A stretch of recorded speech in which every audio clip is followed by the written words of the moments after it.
Caitlin Clark just shut down every single narrative her haters built over the last 8 months in one incredible game against New Zealand. Can't defend 2 steals, both turning into fast break points. Just chucks threes, leads the team in efficiency, is a ball hog who doesn't make others better, and has record-breaking assists across the tournament.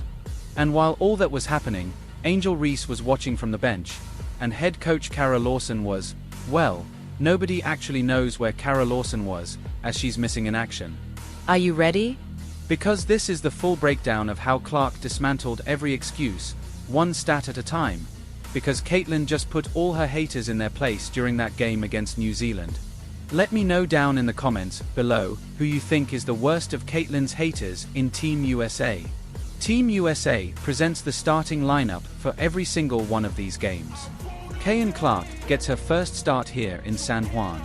That's a solid starting lineup right there.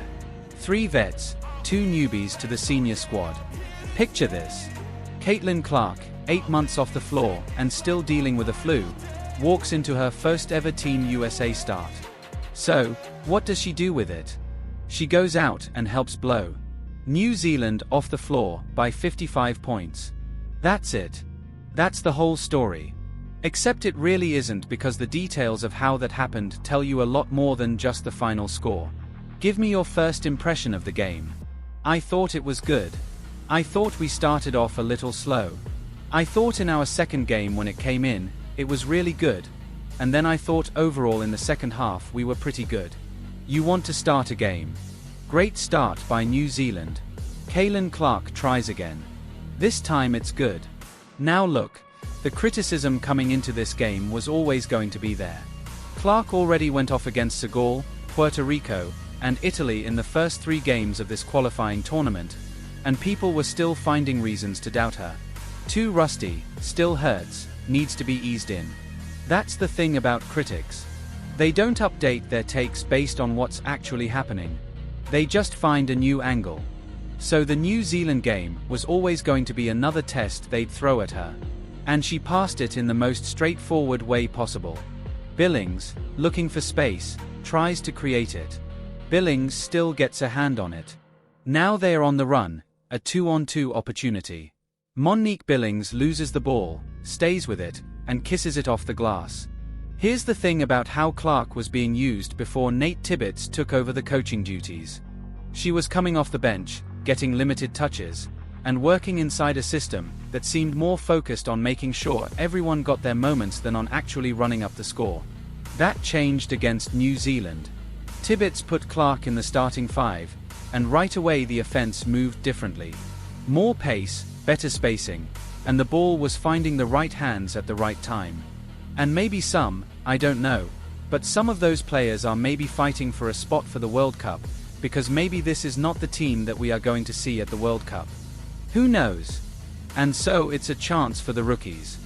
For example, there are 6 rookies here in this USA team. They are here to show themselves and prove that they can. Clark finished with 14 points and 6 assists in 23 minutes. And that assist number led the whole team. But here's the part that doesn't get nearly enough attention. She played the most minutes on the entire roster that game. Think about what that means. Tibbetts had a full bench available and a 55-point lead at various points in the game, and he kept sending Clark back out there. You don't do that if you're babying someone. You don't do that if you think they are fragile or still finding their footing. You do that because you trust them, and because the offense works better when they are on the floor. The final score was 101-46. And yes, New Zealand isn't one of the top teams in the world, but a 55-point win in international basketball is still a 55-point win. You have to actually execute for 4 quarters to get there. And Team USA did exactly that, with Clark running the offense from the start. Her efficiency rating for the game came in at 18, which was the highest on the entire team, and not just by a little. That number pulls in everything. Points, assists, rebounds, steals, and weights them together. So when Clark picked off a steal at half court in the second half, and turned it into a fast break layup, that's in there. When she hit a mid-range jumper, that's in there. When she found an open teammate for an easy basket, that's in there too. The 18 tells the whole story of the game in one number. And nobody on the roster touched it. Even just holding the ball so they can see it. They steal it just like that. If they see the ball, they can get their hands on it. So, the idea that Clark needed to be protected and managed carefully, and slowly worked back into a bigger role. Tibbetts basically looked at that idea and ignored it completely. He gave her the start, gave her the most minutes, and let her run. And the result was the most efficient individual performance on the team, and a 55-point blowout. That's not a coincidence. That's just what happens when you actually let Caitlin Clark play basketball. Returning back since July, how is your body feeling? You got a lot of movement. Feel good? Obviously 5 games in 7 days is a true test to see where my body's at. But so far I feel really good. The New Zealand game wasn't just a good performance. It was Clark checking off every single criticism her haters have thrown at her one by one in real time. Let's talk about defense first, because this one gets brought up constantly. The knock has always been that Clark is a liability on that end. That teams can just attack her and she'll fold. So what happened against New Zealand? 2 steals, and both of them turned directly into fast break points.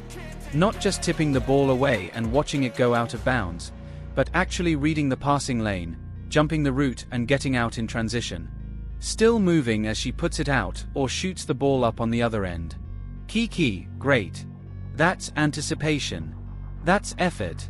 And that's a player who knows what she's doing defensively. And when you zoom out across all 4 games in this qualifying tournament, Clark is top 5 on the entire Team USA roster in steals. Top 5. That's not a defensive liability. That's a guard who's locked in and competing on both ends.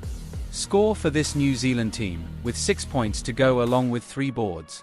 Kelsey Plum, look at that steal. Hands it up to Caitlin Clark. Now, let's talk about the 3-point thing, because people act like all Clark does is stand at half court and heave shots. She leads Team USA in scoring across the entire qualifying tournament. And here's the part that destroys that narrative completely. Most of her points are coming from inside the arc. She's attacking the paint, getting into the lane, and finishing. She's also leading the team in free throws, and you don't get to the free throw line by standing around on the perimeter. You get there by driving, drawing contact, and putting pressure on the defense. That's an aggressive, physical game, not a spot-up shooter doing one thing. Caitlin Clark on the wing. Look at that. Creating her own. So, then there's the volume shooter argument, right? The idea that she takes a lot of shots, but isn't actually that efficient. Clark leads Team USA in shooting percentage across this whole tournament. She's not just taking the most shots, she's making them at the highest rate on the roster. Left to go in the game. New Zealand, miscommunication. And Ray Barrell comes down with the steal, and Monique Billings makes him pay on the. She's also leading the team in assists, which means she's finding open teammates when the defense collapses on her. And those are easy baskets for everyone else. That's not a volume shooter padding stats. That's a player making her team better every single time she touches the ball. The USA cleans up the glass as they slow it down. Coming back for their half-court set, looking for Clark. Angel Reese has been so good at cleaning the glass that I'm glad I'm guessing that she. And then there's the plus-minus number, which honestly is the one that stops you in your tracks. Clark doesn't just lead Team USA in plus-minus. She leads every single player on every single roster, across every single country, in the entire FIA 2026 qualifying tournament. Every country. That means when Caitlin Clark is on the floor, her team is outscoring the opposition by a wider margin than any other player in the whole event. Not just in the USA lineup, but in the whole field. That number basically ends the conversation about whether she belongs at this level. Playing at a national level, although first sign, how has it been so far with the fans here in Puerto Rico? It's been great. I thought our game, especially versus Puerto Rico at 8 p.m, was a really fun one for us. The fans have been great. Fans that have come from America have been awesome. So, anytime you get to put the jersey on, I think it's a really fun thing. You take a lot of pride in it, and it's a really big honor. And all of this is happening after 8 months off the floor with an injury. And while she was actively fighting through a flu during the New Zealand game, she said after the game that her body has been feeling really good. And look, the numbers are right there backing that up. You can't fake a plus-minus that leads the entire tournament field. You can't fake leading your team in scoring, assists, shooting percentage, and steals all at once while sick and rusty. Last game on Wednesday against Spain. What is our expectation for now? Yeah, I expected it to probably be our hardest game since we've been here. They are obviously a very good team, so I feel like getting off to a good start. We kind of struggled, in that area a couple of games, and we kind of did today. So, I think getting off to a really good start for them will be a big key for us. But we have a day in between to prep, so we'll be ready. Thank you, Caleb. Hi, Kelly. The injury excuse is gone. The health excuse is gone. The defense excuse is gone. The efficiency excuse is gone. Every single talking point that her critics built up over months just got knocked down by 4 games of actual basketball. And the stat sheet is sitting there, making it very hard to argue otherwise. Let's talk about the elephant in the room. Kara Lawson was not on the sideline for the New Zealand game. And USA Basketball hasn't given anyone a straight answer about why. To understand why this is a big deal, you have to go back to the Segal game, because that's where the tension started building in public. Clark went off for 17 points and 12 assists in just 19 minutes coming off the bench. One of the most efficient individual performances in FIA women's qualifying history. And she did it as a reserve. So what was Lawson's response at the press conference after that? Essentially that everyone needs to shine, not just Caitlin. That was the quote. That was the take. After a record-breaking performance, the head limited. The zone stayed in place, and fans completely lost it online. Social media, sports media, and feverish fan communities. All of them were pointing at the exact same thing. The coach looked more focused on managing Clark's minutes and role than on actually winning basketball games. I thought Puerto Rico played very, very hard, and they played hard the entire time. They challenged us with their effort, and I thought they made a lot of hustle plays to create baskets for themselves. And, this was more of an uneven game for us on both ends. We talked about it as a team, and, I thought we had some good spots, but I also thought we had some rough spots, and, that's good. It's good to have rough spots sometimes. You're able to kind of figure some things out, and, we're still figuring things out. The backlash was loud, and it stayed loud. And then something interesting happened. Quietly, without much official explanation, Nate Tibbetts, the head coach of the Phoenix Mercury, took over coaching duties for the Italy game. And suddenly everything looked different. Clark was running the offense. The pace picked up, the ball was moving, and Team USA won by 34 points just like that. What did you see from the lineup with Kelsey Palm, Caitlin Clark, Paige Beckers, Ran Hyatt, and Angel Reese? And how did that group impact the flow of the game? Yeah, I thought they did a really good job. This is a group that hasn't been along or been together very long. We've kind of mixed the matchups and mixed the rotations. We played our players a little bit longer stretches than what we had done in the first 2 games. And so I thought initially they got off to a good start. I probably played them a little bit too long of a stretch, and, some of them got a little bit tired, but yeah, I love the creativity. I love shooting with that group. By the time the New Zealand game came around, Tibbetts was still running the team, and Lawson was just gone. So, the question isn't just where she is. It's whether the pressure from fans and media actually pushed USA Basketball into making a change, because the timing of it is hard to ignore. The backlash hits a peak after Puerto Rico, and then within the next game, a completely different coach is running the rotation. That's not nothing. Tibbetts runs a completely different system than what we were seeing before. It's guard heavy. It's fast. And it's built around letting playmakers actually make plays. He gave Clark the most minutes on the team against New Zealand. He put her in the starting lineup for the first time. He didn't slow the offense down to make sure everyone got equal shine. He just ran the system that gave Team USA the best chance to win. And the result was a 55-point blowout. 9 points for her tonight. Everyone sharing the ball for Team USA. What a pass there by Caitlin Clark. And here again, leading it up at the rim. There's another Caitlin Clark assist of those 193 assists. Another one. And he wasn't just passing today, folks. The shot. Now, whether Lawson was asked to step back, whether she stepped back on her own, or whether something else entirely is going on, nobody outside USA basketball really knows for sure. What is clear is that the offense moved better without Lawson's rotations. Clark was more involved without her substitution patterns, and Team USA looked more like a team built to actually compete, rather than a team built around managing playing time. The practical outcome of all of this is sitting right there in the box scores. Faster pace, better spacing, Clark as the focal point, and back-to-back dominant wins. That's not a coincidence. That's just what happens when the system fits the players you have. And speaking of the system fitting players, Tippett didn't just unlock Clark with his lineup decisions. He also made a very specific call about someone else's minutes that is worth paying close attention to. Another thing I noticed is that Caitlin Clark was used a lot in this game, and I'm glad she was. She did pretty well. I'm surprised she wasn't player of the game. I thought she should have been player of the game, but they gave it to Chelsea Gray. Whatever. I don't know who makes these decisions. They are not good at it. Tibbetts didn't just change how Clark was being used. He changed the whole rotation. And Angel Ree felt that shift more than anyone else on the roster.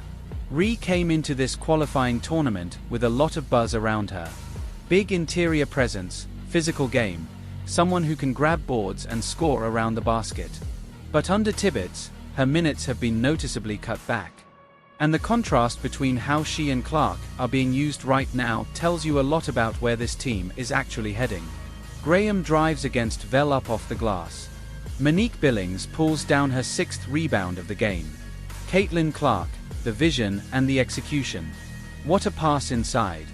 The Reese situation didn't start with Tibbetts taking over though. It was building earlier in the tournament. There were moments in those first few games where Ree appeared to look Clark off on passes.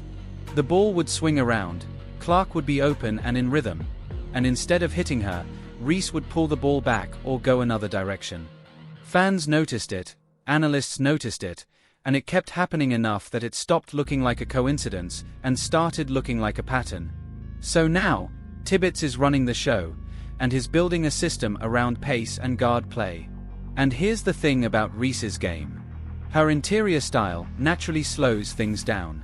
She works in the post. She fights for position. She operates at a slower tempo. That's a real weapon in the right system. But Tibbetts isn't running that system. He wants the ball moving fast. He wants guards creating and pushing in transition. And a slow-down post game just doesn't fit what he's trying to build right now.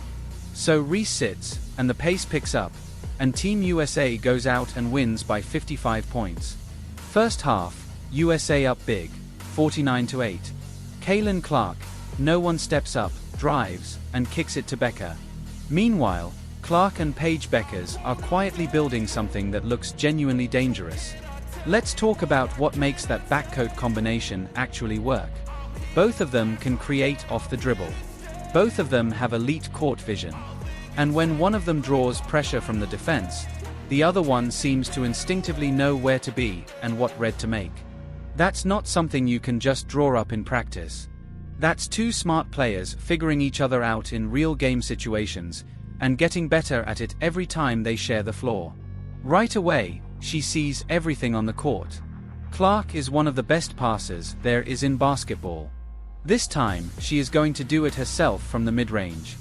In the New Zealand game specifically, Clark and Becker's backcourt was generating exactly the kind of pace and spacing that breaks defenses down.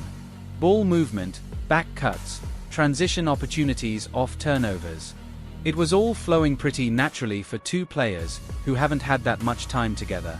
And it's only going to get sharper as the tournament goes on. Tibbetts has also been experimenting with a three-guard lineup that puts Clark, Beckers, and Kelsey Plum on the floor at the same time. And that version of Team USA is honestly the most dangerous thing this roster can put out there. 3 guards who can all shoot, all pass, and all create off the dribble with Clark as the one initiating everything and making the first read. Defenses have no good answer for that. The way they are shooting from 3 would not be surprising. 13 of 16, so far from 3 for Team USA. And here we go. Caitlin Clark right on 2. Caitlin Clark, from the top of the 3, adds another triple to her stat line. But that's not all, because Clark and Becca's chemistry matters way beyond just this qualifying tournament. Both of them are already established stars in women's basketball, and watching them build a real connection in live game situations is exciting, regardless of what jersey they are wearing. And for anyone who follows the Indiana FIBA closely, there's something even more specific to pay attention to here. Clark is developing her playmaking instincts at the international level, sharpening her reads, and figuring out how to operate as a true point guard running a fast-paced offense. So after 4 games, the stat sheet is clear. Clark leads Team USA in assists, efficiency, and plus-minus across the entire tournament field. In fact, she leads the entire tournament in assists, already breaking historic records in plus-minus. She played the most minutes against New Zealand. She did all of it coming off 8 months of injury while fighting a flu. The "she can't do this internationally" argument is just gone. The FIBA's own Instagram has been tracking every single number, and the organization clearly knows what they have, because what Clark is building here, the pace, the playmaking, the read she's developing with Becca's, doesn't stay in this tournament. That comes straight back to Indianapolis. Let me know down in the comments below who you think is the worst of Caitlin's haters in Team USA. Like, subscribe, and turn on all notifications so you never miss out. Click the video on the screen, and we will see you in the next.